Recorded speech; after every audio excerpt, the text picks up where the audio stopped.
నమస్కారం. అంకగణిత సమాసాలు అంటే అరిథ్మెటిక్ ఎక్స్ప్రెషన్స్ 7వ తరగతి గణితంలో ఇది చాలా కీలకమైన టాపిక్. అసలు అంకెలతో ఆడుకోవడం ఎంత సరదాగా ఉంటుందో, గణిత శాస్త్రానికి పునాది లాంటి ఈ కాన్సెప్ట్ని ఎంత ఈజీగా అర్థం చేసుకోవచ్చో ఈ విశ్లేషణలో మనం చూద్దాం. పదండి, డైరెక్ట్గా విషయంలోకి వెళ్ళిపోదాం. మొదటిగా ఈ ఆసక్తికరమైన ప్రశ్న చూడండి. 10 × 98 ప్లస్ 3 × 98 ఇది 13 × 98కి సమానమేనా? చూటానికి నెంబర్లు కొంచెం భయపెట్టేలా పెద్దగా ఉన్నాయి కదూ, కానీ వీటి వెనుక ఉన్న సింపుల్ లాజిక్ అర్థమైతే ఇలాంటివి క్షణాల్లో సాల్వ్ చేసేయొచ్చు. అదెలాగో ఇప్పుడు మనం తెలుసుకుందాం. ఈరోజు మనం ప్రధానంగా మాట్లాడుకోబోయే అంశాలు ఇవే: అంకగణిత సమాసాలను డీకోడ్ చేయడం, బ్రాకెట్ల పవర్ ఏంటో తెలుసుకోవడం, లాజికల్గా ఆలోచించడం, గణితంలో ఉండే కొన్ని అద్భుతమైన ధర్మాలు, చివరగా సమాసాలను మనమే స్వయంగా ఎలా క్రియేట్ చేయాలి అనేది చూద్దాం. ఇక మొదటి అంశం అంకగణిత సమాసాల విశ్లేషణ. అసలీ గణిత వాక్యాలను ఎలా అర్థం చేసుకోవాలో చూద్దాం. అంకగణిత సమాసం అంటే కేవలం అంకెల గుంపు అస్సలు కాదు, అదొక పర్ఫెక్ట్ లాజికల్ కాంబినేషన్. దీన్ని మనం మాట్లాడే ఒక వాక్యంలాగా ఊహించుకోండి. అందులో వాడే నెంబర్లు పదాలైతే ప్లస్ మైనస్ ఇంటూ లాంటి ఆపరేటర్లు గ్రామర్లాగా పనిచేస్తాయి. ఇవి రెండూ కలిస్తేనే ఆ వాక్యానికి ఒక ఖచ్చితమైన అర్థం, అంటే ఒక ప్రాపర్ వాల్యూ వస్తుందన్నమాట. మరి ఈ గణిత వాక్యాల్లో గందరగోళం వస్తే దాన్ని క్రమబద్ధీకరించడానికి బ్రాకెట్స్ ఎంతగానో ఉపయోగపడతాయి. అదే మన రెండో అంశం. ఒకసారిక్కడ గమనించండి. ఒకవైపు నెంబర్లు, గుర్తులు అన్నీ ఒకే దగ్గర గుట్టలా పడున్నాయి కదా. ఏది ముందు చెయ్యాలో ఏది తర్వాత చెయ్యాలో అస్సలర్థం కావట్లేదు. అదే ఇంకోవైపు చూస్తే బ్రాకెట్స్ వాడటం వల్ల అవే నెంబర్లు ఎంత నీట్గా అమరిపోయాయో కదా.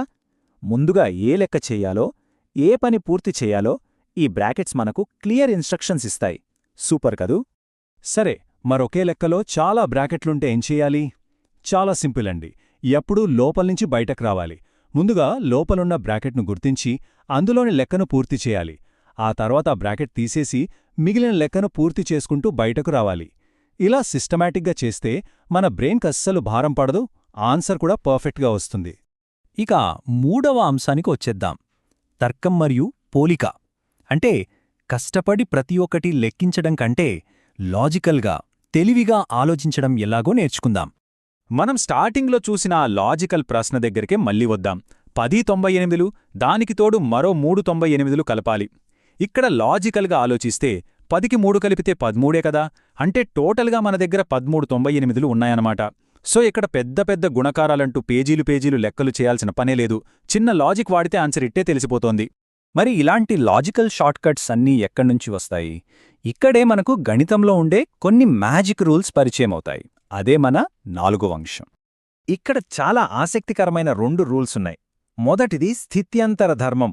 అంటే కూడికలో కానీ గుణకారంలో కానీ అంకెల ప్లేసులు మార్చినా రిజల్ట్ మారదు. 4+3 అన్నా 3+4 అన్నా 7 మాత్రమే వస్తుంది. అలాగే రెండవది సహచర ధర్మం. అంటే అంకెలను వేరువేరు గ్రూపులుగా విడగొట్టినా ఫైనల్ ఆన్సర్ మాత్రం ఒకటే వస్తుంది. ఇవి కేవలం చదువుకోవడానికి పెట్టిన రూల్స్ కాదు, మన లెక్కలను చాలా ఈజీ చేసే అద్భుతమైన టూల్స్. మ్యాథ్స్ అంటే కేవలం బోర్డు మీద ఉండే నంబర్స్ కాదు, నిజ జీవితంలోనూ అది భాగమే అని చెప్పడానికి ఈ ఫుట్ రేస్ ఒక బెస్ట్ ఎగ్జాంపుల్. ఇక్కడ ఒక ట్రేలో 43 రూపాయల ఐటమ్, 24 రూపాయల ఐటమ్ ఉన్నాయి. అలాంటివి మనకు 2 ట్రేలు కావాలి. ఇప్పుడు బిల్ ఎలా కట్టాలి? ఆ 2 కలిపి 2తో అయినా గుణించొచ్చు, లేదా విడివిడిగా ఒక్కో దాని రేటుని 2తో గుణించి అయినా టోటల్ చేయొచ్చు. ఎలా చేసినా మీరు కట్టాల్సిన బిల్లు మాత్రం ఒకటే వస్తుంది. దీన్నే విభాగ న్యాయం అంటారు. అదే లాజిక్ను మీరు ఇక్కడ యారో మార్క్స్తో క్లియర్గా చూడొచ్చు. బ్రాకెట్ బయట ఉన్న నెంబర్తో గుణించడమంటే బ్రాకెట్ లోపలున్న ప్రతి పదానికి ఆ గుణకారాన్ని సమానంగా పంచడమన్నమాట. ఎంత పెద్ద సమాసాన్నైనా క్షణాల్లో సాల్వ్ చేయడానికి ఇది నిజంగా ఒక బ్రహ్మాస్త్రం లాంటిది. ఇప్పటివరకు మనం మ్యాథ్స్, గ్రామర్ చూశాం, షార్ట్ కట్స్ నేర్చుకున్నాం. ఇక మనలోని టాలెంటును బయటకి తీసే సమయం వచ్చేసింది. మన 5వ అంశం ఎక్స్ప్రెషన్ ఇంజనీర్ లేదా సమాసాల సృష్టికర్త. ఇక్కడ విద్యార్థులు ఎంత ఇంట్రెస్టింగ్గా ఈ పజిల్ సాల్వ్ చేస్తున్నారో చూడండి. మనం ఇప్పటిదాకా నేర్చుకున్న రూల్స్ని, బ్రాకెట్స్ని వాడి మనమే సొంతంగా కొత్తగా ఆలోచించడానికి ఈ పజిల్స్ ఒక అద్భుతమైన అవకాశం.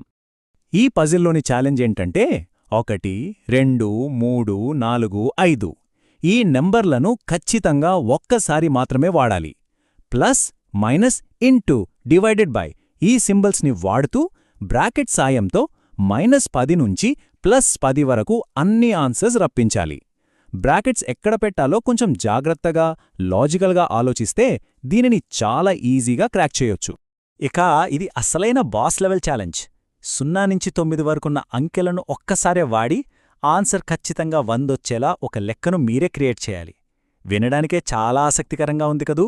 మీ బ్రెయిన్కి మంచి ఎక్సర్సైజ్ ఇస్తుంది ఈ పజిల్. ఫైనల్గా మనం ఆలోచించాల్సిన విషయం ఒకటుంది.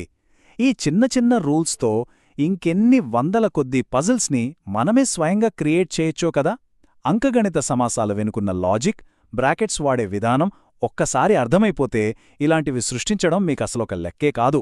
సో ఈ విశ్లేషణతో క్లాస్ 7కి సంబంధించిన ఈ బేసిక్ మ్యాథ్స్ కాన్సెప్ట్స్ అన్నీ మీకు చాలా స్పష్టంగా, సరదాగా అర్థమయ్యాయని అనుకుంటున్నాను. ఈ అద్భుతమైన గణిత ప్రపంచాన్ని ఎల్లప్పుడూ ఇలాగే ఉత్సాహంగా అన్వేషిస్తూనే ఉందాం.